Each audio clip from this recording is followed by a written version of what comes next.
series coming up here on Fox Sports Midwest, top of the hour. Cardinals missing Clayton Kershaw this weekend, but no such luck next weekend when the Cardinals are in Los Angeles. The Saturday showdown will feature Clayton Kershaw's top nemesis, Matt Carpenter. Carp has a couple memorable at-bats against the all-world ace, and last year during the NLDS, it was the key at-bat of the Cardinals' playoff run. Game 6, 2013 NLCS, the biggest at-bat. Matt Carpenter against Clayton Kershaw. Tying run is a well-placed base hit away. Bases loaded, 2 out. So, obviously, at this moment, my heart's racing. You know, there I am swinging to first pitch. Don't do that a lot, but I did that before, and man, I told myself I was going to be aggressive in this situation. I have a chance to tie the game up and maybe even take the lead with a extra base hit, and so I'm in a real aggressive mode. Clayton Kershaw challenge fastball right out of the box. 2-run game. Just like most of my bats first in, the guy finds a way to get ahead. So he's up 0-1 right here, fastball away again, and now all of a sudden here I am 0-2 against the best pitcher in the game.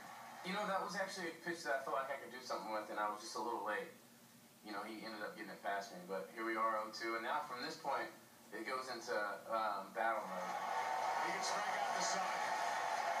And I'm trying as hard as I can to put this ball in play, knowing that he's arguably the best strikeout pitcher in the game, and, you know, I got to do what I can to try to fight with him here.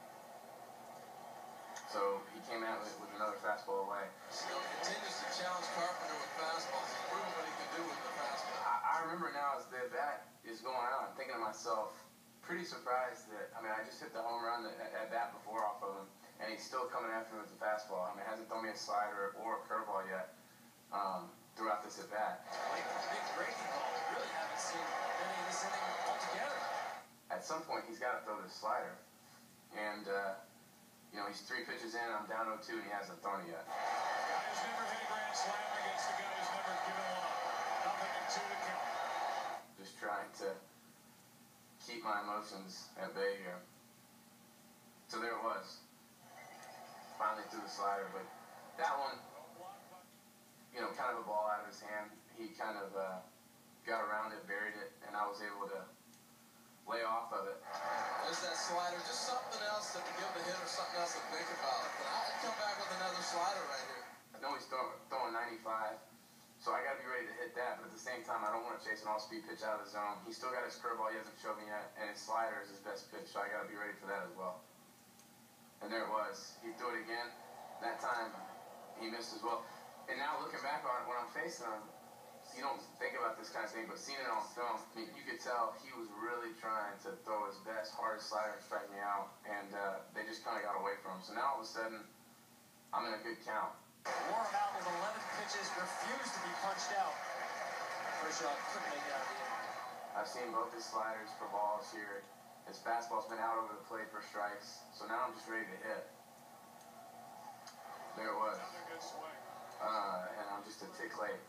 You know, when I'm facing him, my approach is, especially with 2 strikes, is I'm going to try to let this fastball get as deep as I can, because if I'm really trying to be quick on his fastball, I know I'm going to be successful with those off-speed pitches, curveballs, sliders. So I'm really trying to let that fastball get to me.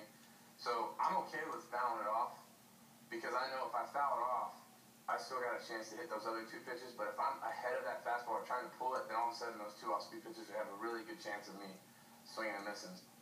And now I'm just hoping that he makes a mistake here. That was a good pitch. That was another slider. Still 2-2. And thankfully I was able to just get a piece of it. You know, that's when you know you're in a good spot. You feel good about what's going on. Is, you know, he makes a really, really good pitch, and you're still able to spoil it.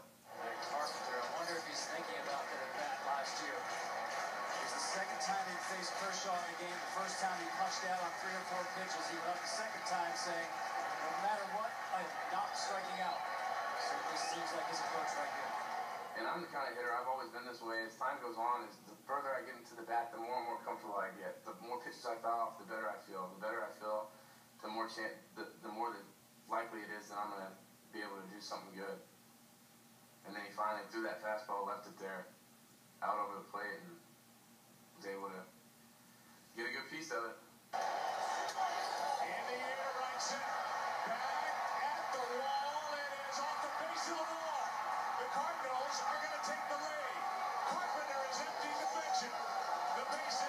with the 3-run double. St. Louis jumps on top. And it's Carpenter again. You can't even, I mean, I almost get like choked up thinking about it, but it's just so exciting. Just awesome.